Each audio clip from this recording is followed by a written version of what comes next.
आज हम बात करते हैं कंबसन को लेकर।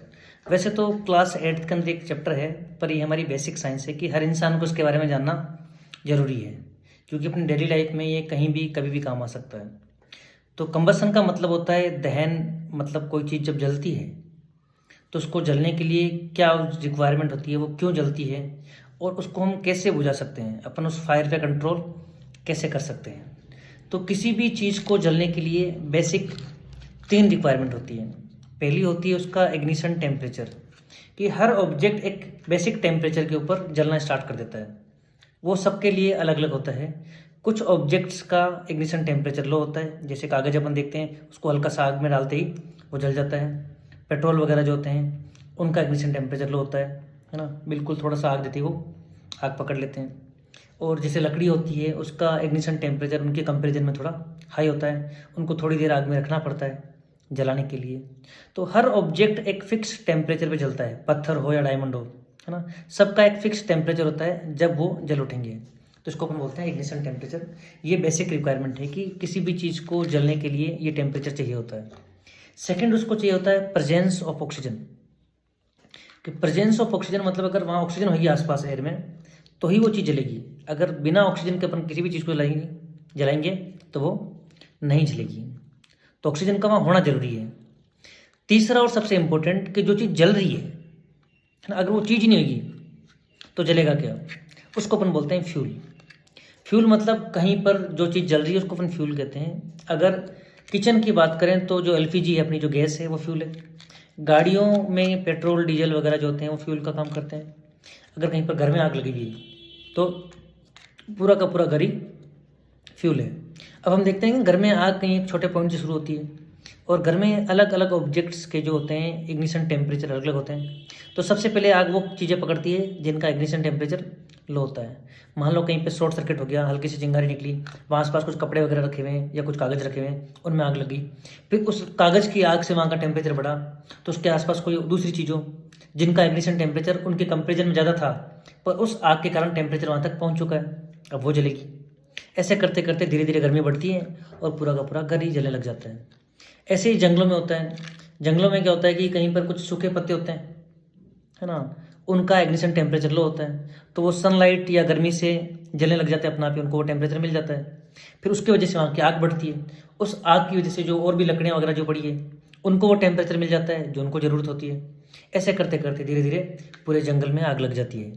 तो अगर घर में आग लगी हुई है तो पूरा घर का घर फ्यूल होता है, अगर जंगल में आग लगी हुई है तो पूरा जंगल ही फ्यूल है।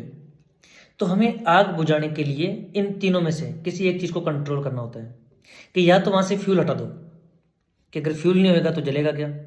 दूसरा, कैसे भी करके ऑक्सीजन का कांटेक्ट रोक दो वहाँ पे, कि बिना ऑक्सीजन के कोई भी चीज़ नहीं जलती। तीसरा ऑप्शन होता है कि अपन वहाँ पर इग्निशन टेम्परेचर, अगर वहाँ गर्मी जो बढ़ रही है उसको उसका टेम्परेचर लो कर दें। अगर टेम्परेचर लो हो गया तो भी कोई चीज़ नहीं जलेगी।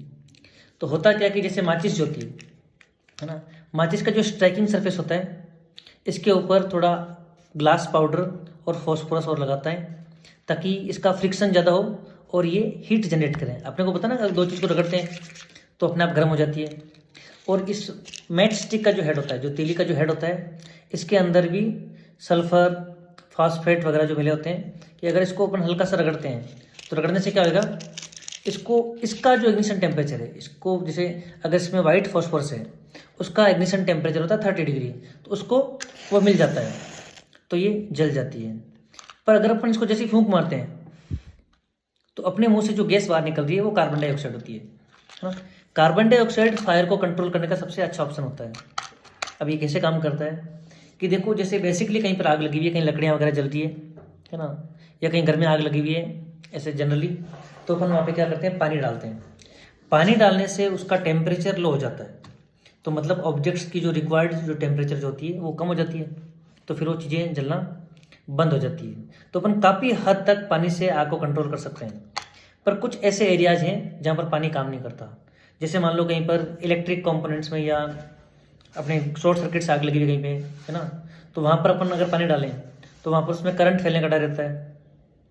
या फिर मान लो कहीं पर पेट्रोल डीजल से आग लगी हुई है, अपन वहाँ पे पानी डालें तो होता क्या कि पानी और नीचे जाएगा, पेट्रोल को और ऊपर लेके आएगा। अगर कहीं मिट्टी विट्टी में पेट्रोल धंसा हुआ है या किसी टंकी में से पेट्रोल के टैंक में आग लगी हुई है ना, तो पानी नीचे जाके पेट्रोल को ऊपर लेके आएगा, तो जिससे वो आग बढ़ेगी। तो वहाँ पर भी अपन पानी से आग को कंट्रोल नहीं कर सकते। तो इसके लिए सबसे अच्छा ऑप्शन होता है कि अपन CO2 यूज करें। कार्बन डाइऑक्साइड क्या करती है, भारी होती है, इसलिए वो क्या करती है, ज़मीन के आसपास फैलती है। और जब कार्बन डाइऑक्साइड फैलती है तो ऑक्सीजन हल्के होने के कारण ज़मीन से ऊपर उठ जाती है। तो जहाँ पर आग लगी हुई है उस एरिया का ऑक्सीजन से कॉन्टेक्ट हट जाता है। तो कार्बन डाइऑक्साइड उसको एरिया को ट्रैप कर लेती है ना, बिना ऑक्सीजन के, जिससे क्या हो जाता है कि ऑक्सीजन के एब्सेंस के अंदर वो आग बुझ जाती है। अपन देखते हैं ना, कहीं किसी इंसान को आग लगी, उसके कपड़ों में आग लगी, तो उसको अपने कंबल में लपेट लेते हैं। तो कंबल क्या करती है, कंबल उसका आउटर ऑक्सीजन से कॉन्टेक्ट हटा देती है ना, जिसकी वजह से उसकी आग बुझ जाती है। अब कहीं पर मान लो कि जैसे जंगल में आग लगी हुई है, तो वहाँ तो अपने पास ना इतनी कार्बन डाइऑक्साइड है, ना ही अपने पास इतना पानी है कि भाई कहाँ कहाँ पानी पहुँचाएं, है ना। तो इस केस में अपन क्या करते हैं, जैसे मान लो ये मार्कर जो है, ये पेड़ है, ये पेड़ का काम करे